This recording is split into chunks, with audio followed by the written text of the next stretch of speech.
Hi, everyone. Thank you. I've honestly been really excited to share today. I have been in program for it's going to be, I think 11, well, it's already been t 11 years of me being in this program and having my abstinence. And then it'll be in November, like a 12 or 11-year anniversary of my first meeting. Sorry, 10 years in program, 10 years of abstinence, 11, and then 11 some from my first meeting. Very well remember. I remember the first time when I wasn't sure if I needed a sponsor right away. So I started the day after Thanksgiving because that was my last binge. And then it was December 17th that I spoke to somebody on the phone who is currently my sponsor, but didn't become my sponsor that day. She didn't have room for me.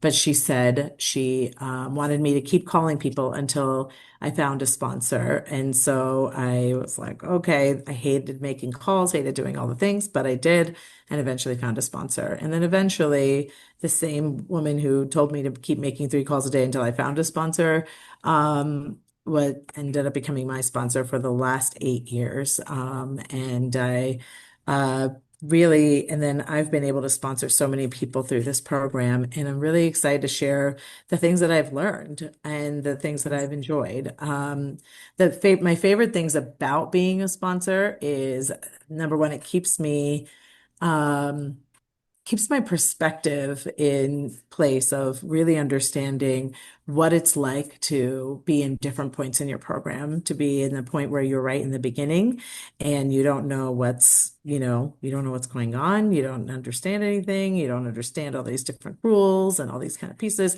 And also you're still struggling very much with some of the smallest things that you forget about after a while because you just have finally implanted in your brain that you don't do these things. And then it also, I feel like it, but also for the mid people, like people who are like, I've been doing this for a few years and this is not fun anymore. It's not exciting. I'm done losing the weight and I've been there too, but it's also really so helpful. The other pieces I really like is that it's a reminder that we are going through all different kinds of experiences.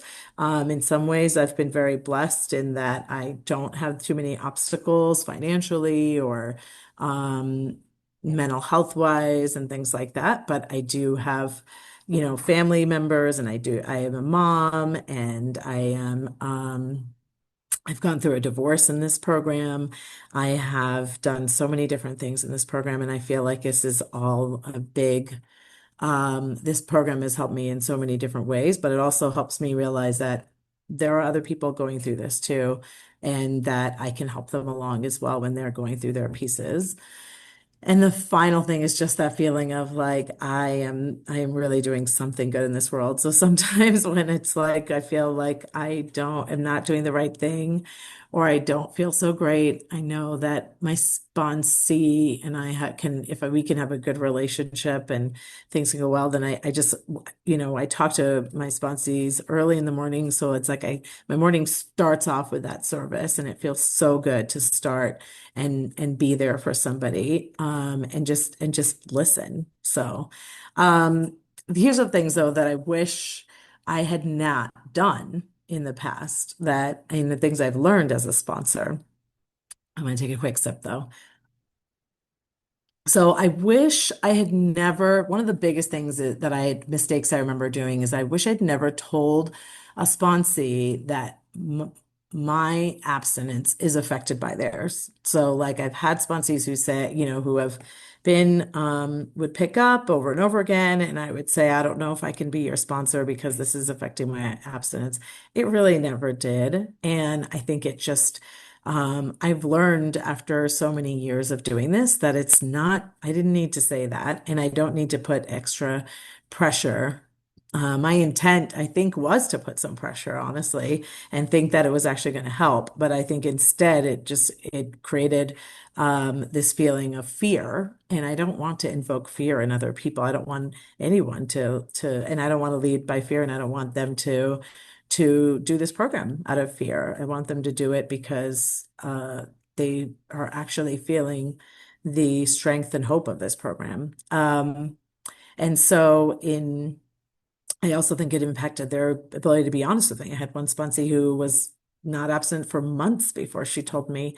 And like I can definitely also, like I was hurt and upset by it, but I can also take some responsibility in thinking if I had made a better environment for her to share with me, then I don't think we would have been in that position either.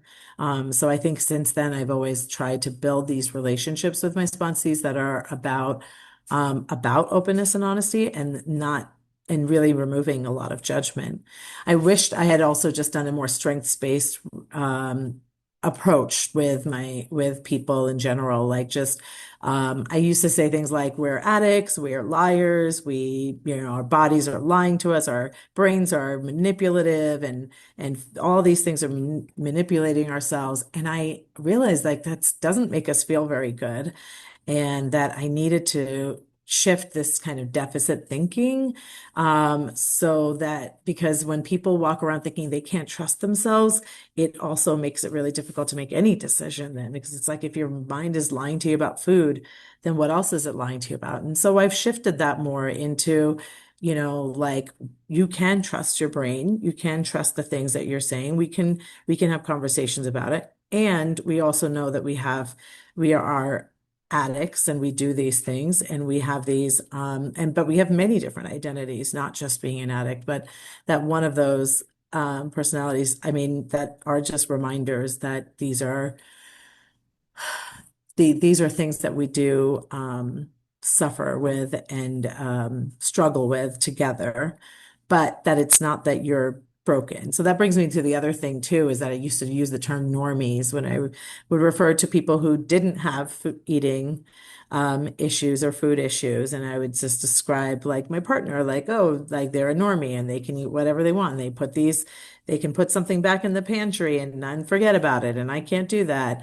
And I realized with one of my sponsees, that was really not helpful language because then it just made her feel very abnormal.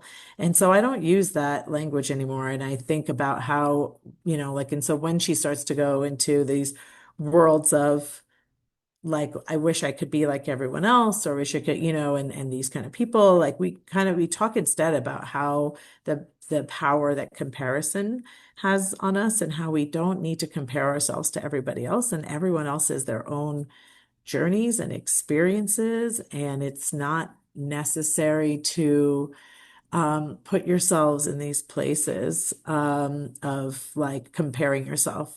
And, some people just, I don't know, some people just have different experiences and that's just okay. But we learn, but I feel, and I think what I try to also um, like let my sponsees know is I also feel very lucky that I have this food issue.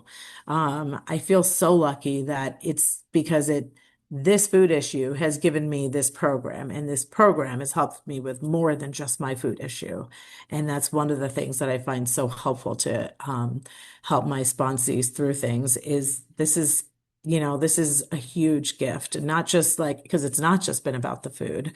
It's been about all the step work and all the pieces and the conversations and the community that I have found in this program. It's the fact that I don't, um, if I do make a mistake, and do something wrong, I don't walk out of it feeling like I'm a bad person anymore. And that used to happen all the time. And so this has been really helpful. Um, then I but then with the steps, I've also tweaked those a little bit too and helped my sponsees complete the steps in different ways too. I have like so I'm a pretty confident person overall though. I'm a Leo and I don't have big problems with anxiety and things like that. But today, so many people that I meet, and my sponsee is older than me, so even people that are older than me as well are people that are struggling with these thoughts of like the second they can they will find ways to feel shame and guilt and sometimes the step work kind of led to that for them. And it, for me, it worked well, but I think I needed to know like what worked for one person doesn't work for everyone every time. Five And I need, minutes. thank you. So I needed to think, help her kind of think about what really matters is that we are reflecting on our experiences and that we are growing from them, and that but that we can step away from any behavior that keeps us from loving ourselves and others, and that we can let go of the guilt and shame. So sometimes, like, when my sponsee is saying things like, these are all the things that I did wrong. I can also say, and you're not expected to be perfect. And it's like, like, I mean, I have to help her. And you're s- just still a beautiful person that does all these things and that doesn't represent who you are, right? And so I think that that is a huge, huge part of how I've changed how I've led step work with my sponsees.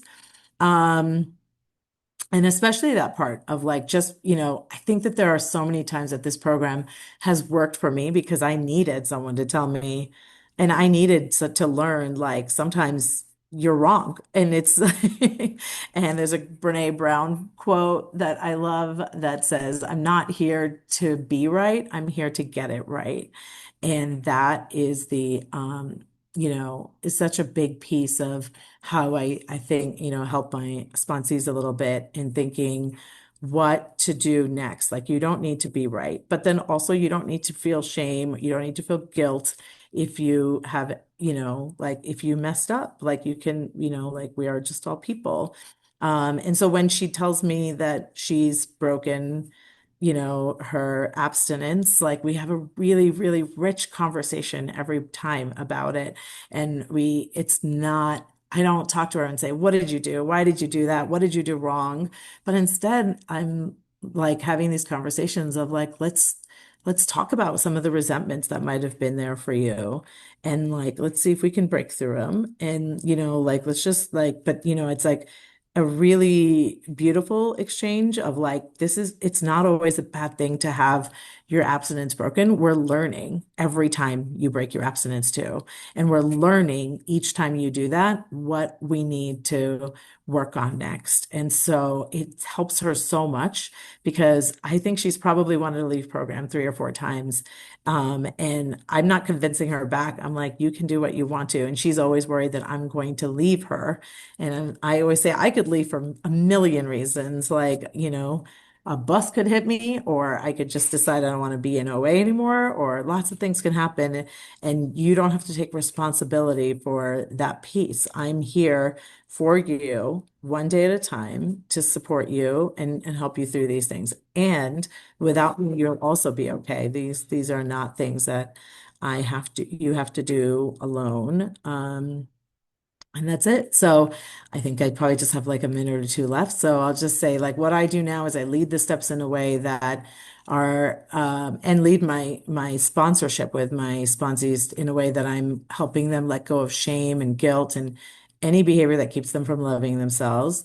I also and I've also helped them to not over apologize for things, like things like that they haven't really done, or for the shortcomings of other people, or things like that, and just stop and recognize that they can love themselves. And this program is not about perfection. It's not about it's that, the progress not perfection piece is super, super important. So how much time do I have left? 1 minute. 1 minute. Okay. Well, anyway, I want to thank this group again for letting me share today. It's been, honestly, sponsorship has been something that's been evolving through my years as a sponsor, and I really enjoy the chance to share this piece. And I hope other people will consider taking approaches that will be more open, welcoming, inclusive, and warm as well. And that doesn't come from a very authoritarian standpoint. So, and that's it. Thank you.